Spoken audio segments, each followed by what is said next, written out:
We are back for another segment of the Front Porch Show. It is an absolute privilege to have Tim Grover on from Rev-Tac Firearm Instruction. Welcome to the show, Tim. Hey, thanks. It's great to be here. So you served with the military, what, 15 years? You're Army sniper, is that correct? Yeah. Yep. I'm still serving in a guard status now. I'm on my 16th year. Wow. Finish out 4 years and then do something easier. Understood. Well, thank you for your service and thank you for joining us today. So you run, I would say, one of the more, I mean, not to inflate your ego too much, but one of the more successful firearm trainings programs in Northeast Nebraska, and you've got a great facility up there in Jackson.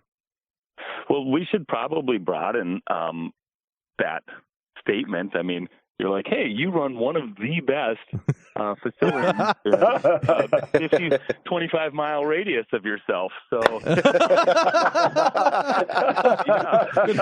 Good point. Thank you for that compliment, I guess. Mathis has a way with words. It's unique. We'll put it that way. There you go. Yeah, boy, romance isn't dead.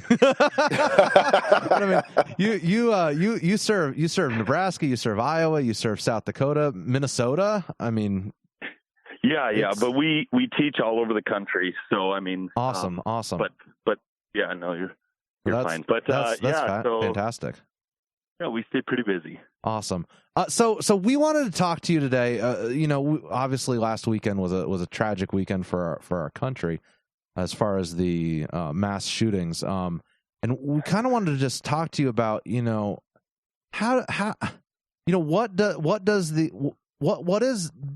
the responsibility of a gun owner? I mean, what can we do to help the situations? What can we do to, identify the threats, even in our own communities?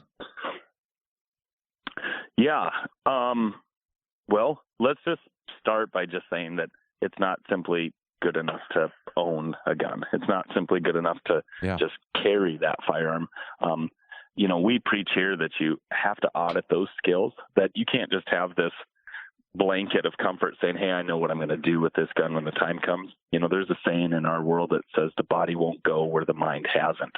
So it's time for you to start thinking about what really, every time something terrible happens, you should pretty much diagnose that. And I know people say, hey, don't be an armchair quarterback. But I absolutely would say, hey, what am I going to do when I'm in that situation with my family? Would I have done the same thing? Would I have done something different? And you have to put it in the context of your life, not necessarily, I need every single fact. And then, nope, just say, hey, what would I have done in that situation? Yeah. Would I have focused to the exit? Would I have just left? Would I have actually, put my family somewhere and then moved to contact? So,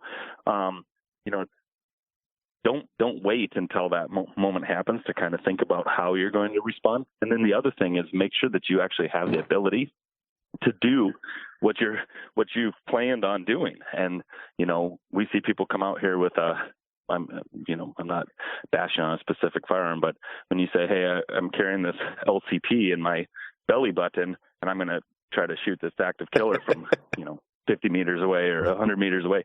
Right. Okay. So we're not being realistic, right? Why don't you go ahead and practice that and see if that works? And then when it doesn't, realize, hey, I'm going to need to get some better equipment. I'm going to need to practice some more, the basics. Really, if we fall back onto the fundamentals of the basics and then build back up from there, I think you're pretty good as a concealed carrier. Yep. Yeah, no, I agreed. Jeff, you got something? Yeah, Tim, this is Jeff here. What you're saying about kind of visualizing, thinking through, you're right. I think everyone accuses us of being an armchair quarterback, or you're some, think you're some tactical genius because you're keyboard commando, whatever. But I've taught in the aviation industry for several years, and it's the same thing that we teach our students in there. I mean, we in the aviation industry will look at crashes and stuff that's happened, and we're not Monday morning quarterbacking it saying, oh, this guy, he screwed up here and here, he's such an idiot. It's what was the chain of events that led to this result? knowing what would I have done in that situation and how could I have done it better. And that's just, I mean, we call it armchair flying to some extent of going through the motions, practicing what you would do, and then just sitting there and thinking through scenarios. Because like you said, you don't rise to the level of your hopes and dreams and whatever. You're going to fall back to the level of your training. And if you've never thought through that scenario, you're just going to freeze. You're going to be like any other bystander. Exactly. And, you don't have to crash a plane and survive it to have, to be a credible source. Exactly. That's something in our gun community where, in our world, people say, well, how many gunfights have you been in and that's neat. But when you start doing that, you really limit, on our side of the world, on the military side, hey, there's 1% of us, that are combat arms and that have deployed and have done our job. And so, but that doesn't mean that you can't still train with somebody who, and I'm not saying that I don't qualify in that aspect. What I'm saying is that, there's this perception that you can only learn from somebody who has been there. And that's not, that is not accurate. Now watch who you're training with, obviously, right? I would be cautious of that. Well, I've seen some questionable training videos that float around from time to time. In the gun community, it's weird, but I have, it's tough because I used to just eat that crap alive. Like I'd see it and then I'd repost it. I'd be like, oh, this is garbage. But I had that happen to me where somebody said, oh, geez, what if, and your guys' range etiquette sucks during a gunfighting class. This is an advanced course. And of course we post some video on Facebook and, people are, go to our Facebook page. I'm sure you can scroll down and find this over time, but, and people are just eating this crap alive, Oh, hey, your range etiquette sucks. Range etiquette in a gunfighting course, right? And so, right. I understand safety, but and we definitely have a good grasp of safety, but we are going to assume extra risk anytime we're shooting guns, correct? So you don't need to be shooting over your buddy's shoulder or, standing in front of the firing line or anything like that. I mean, that's not what I'm saying, but it was crazy how quickly the gun community is willing to eat their own. Everybody it's in some sort of weird pissing match to see who's the best, That is true. I found that almost right. What? That's just like the worst part of the Monday morning quarterbacking, I think, is everyone's getting insulted for their method of training. So then everyone's afraid to actually go out and train. Right. We call it the fear of failure at our place. So people won't come to classes because, oh man, what if I'm not the best? What if I'm, the worst one there? Well, good. That's leg day at the gym. Nobody likes leg day at the gym, but you got to do it. Right. And so that's what we've really tried to push is like, hey, don't just coddle yourself and say, you know what, I'm good. I'll be good when the time comes. You absolutely need to put yourself in that uncomfortable zone and then take a pulse of where you're actually at, and so overcoming that first fear of failure is important in your training. Do you have any, trying to get into the mind of the folks who do these tragedies, do you have any thoughts as a firearms instructor, why these folks do what they're doing? Does it make any sense to you? I mean, as far as the turd who walks into Walmart and shoots up the place, is that what you're asking? Yeah. I mean, so no, it doesn't, other than the psychology side of things. And so, again, in my job,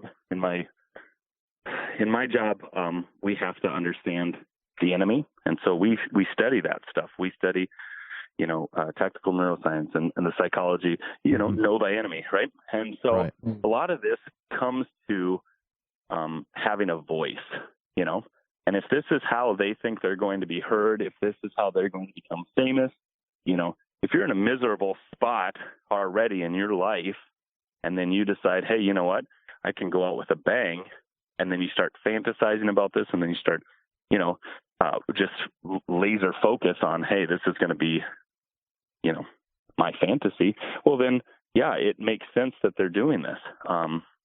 But, statistically, and I'm going to be rough at these statistics, but it's like 81% of these guys say something to somebody else beforehand that they're going to do this, right? Yeah. And then 59%, I believe, something like that, is they've said it to multiple people. So now at this point, it's time to, hey, recognize this guy's really fantasizing about this. This guy's really saying violence is the only way that I'm going to get my voice heard or whatever my problem is that I'm dealing with. Well, this is what I'm going to do. And so once you see violence as the only answer, what do they say when all you have is a hammer? Everything looks like a nail, And so that's, these guys aren't properly equipped. They don't have the right tools to actually work through what they need. And then we can get into a huge debate about drugs, and right. I mean, that you bring up a great comment there, because I think in most of these situations that these folks have been on some sort of pharmaceuticals. Right. Well, because again, that's the hammer. We're saying, hey, listen, you have ADD, right? Hey, I need to get you on these medicines that are going to, sedate you, versus, hey, I need to get you in Taekwondo. I need to get you in, in some sort of hobby. You need to go out and dig a hole in our yard, or, do something. Right. Burn off the energy. Yeah. It's the magic of digging a hole. It's true. It's so true. I mean, I think Ben's used that tactic before with his kids. Oh yeah. Oh yeah. Yeah. I mean, I would work out with my kids when the energy levels were through the roof. Yeah. I mean, if I was diagnosed, I would have ADD. I mean, I fall into those, and my wife is a medical provider, and she said multiple times, you have ADD. Well, I functioned for 38 years like this, and I've thrived, actually, but, and in an environment with a lot of firearms. Firearms aren't the issue. Right. No, absolutely not. I've never once been like, hey, I need to go in here and shoot up a bunch of people, and that is, but I'm also not on anything. And I've told my wife multiple times, that's my fear, is letting my mind be controlled by something else. Yeah. I'm not willing to take that. I'm not willing to put the trust in some pill that's been, and I'm not some guy who doesn't trust modern medicine, but on the other hand, come on. Yeah. I'm still going to vaccinate my kids, but right. So in that string of thought, what can we do? Everyone's throwing around, we need assault weapon restrictions, we need harder background checks. What can we do? What are some good ideas of helping fix this situation? I mean, everyone seems to think that mass murders are going up. When you actually look at the statistics, they're not really going up, it seems. Right. So there's a lot of misinformation out there, but how can we help mitigate the situation, I guess? Well, we're going to have to take parenting back, I think, for starters. All right. I think we need to teach our kids how to deal with. I'm getting thumbs up from the guys right now. Yeah, right. Absolutely. I mean, but that's work, right? Yeah. And we're in a society that's not willing to do that. We need to make money instead of memories. We need to, I'd rather you play your video games while I just go live my life versus, and I'm not saying that video games are a direct correlation to any of this stuff. Do I think they help? No. Do I think anything that marginalizes murder helps? No. But I mean, I watched Die Hard 2, and that didn't make me want to go kill people, right? Right. Exactly.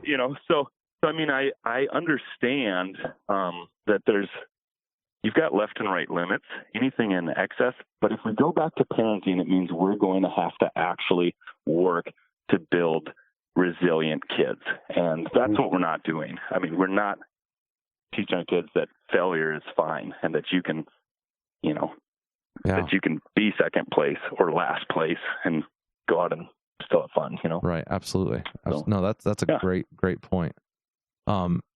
Hey, thank you so much for joining us today. We really appreciate it.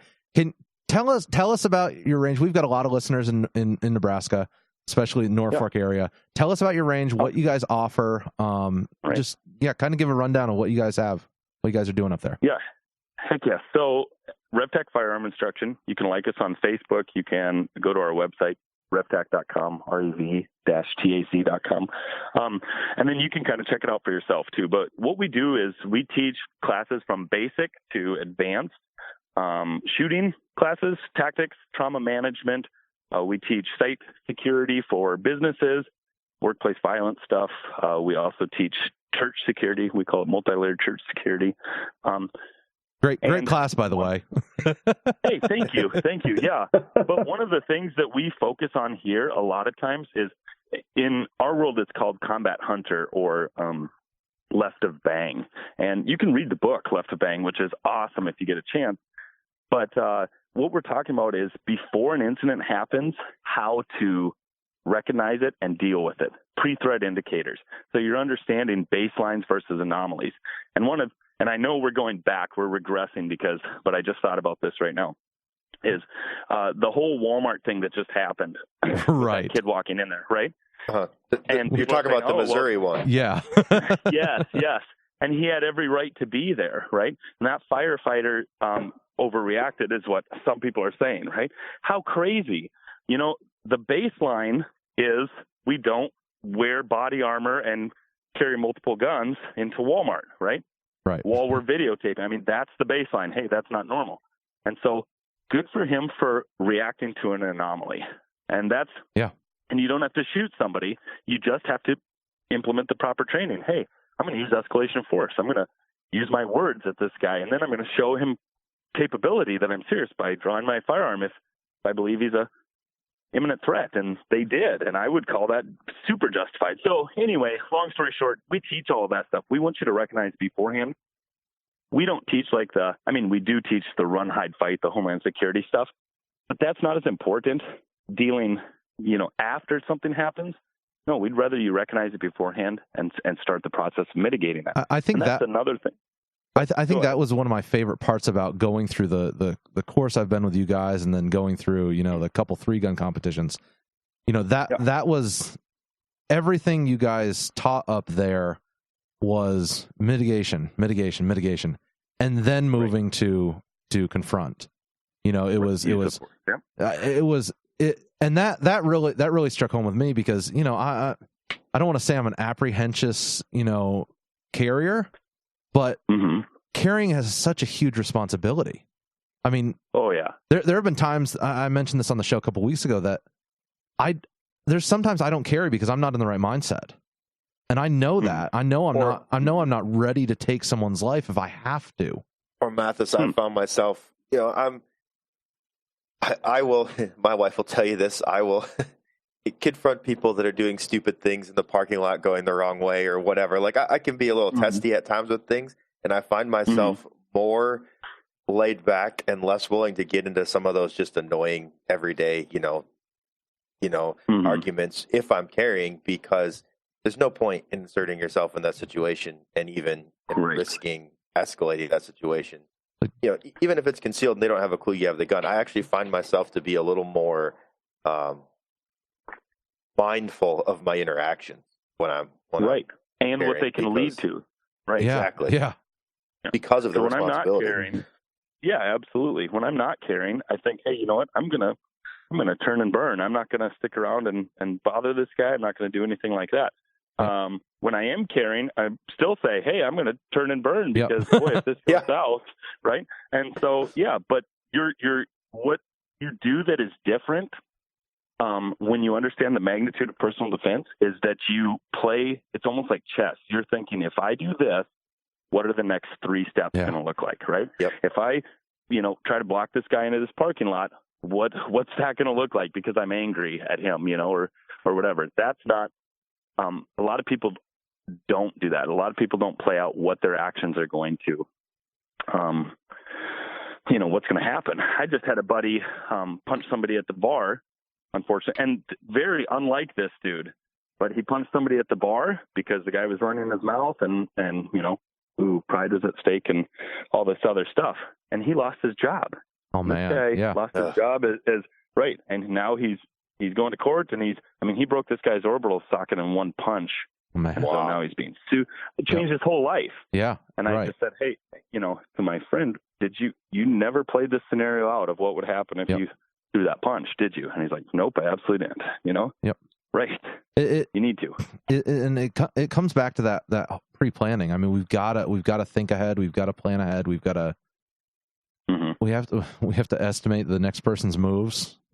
It's that what if game. I hate playing the what if game, but you really have to. You really have to. Absolutely. I mean, absolutely. So, crazy stuff. Well, yeah, heck yes. We'll get on our website, and I'd love it if you guys pushed our RevTac.com out to whoever. And absolutely, if they want to come train, we'd love to do it. Now, it's 2 guys running this with 7 other instructors ranging from SEALs, different special operations stuff, down to just regular guys who are really good at shooting. And so we've got a class that fits for you. Now, what I was saying about 2 guys is that we're the ones who schedule it. So you're not going to see a schedule a year out because, boy, we fly by the seat of our pants. You might see something a month out or possibly 2 months out if it's a bigger class. But, just get a hold of us if there's a class on there that you're not seeing scheduled that you want, and we'll schedule it. That's awesome. I love it. Awesome. Yeah, great. Hey, thanks so much. Great guys up there. Hey, thank you for joining us, Tim. We will be right back. Okay, sounds great. Bye.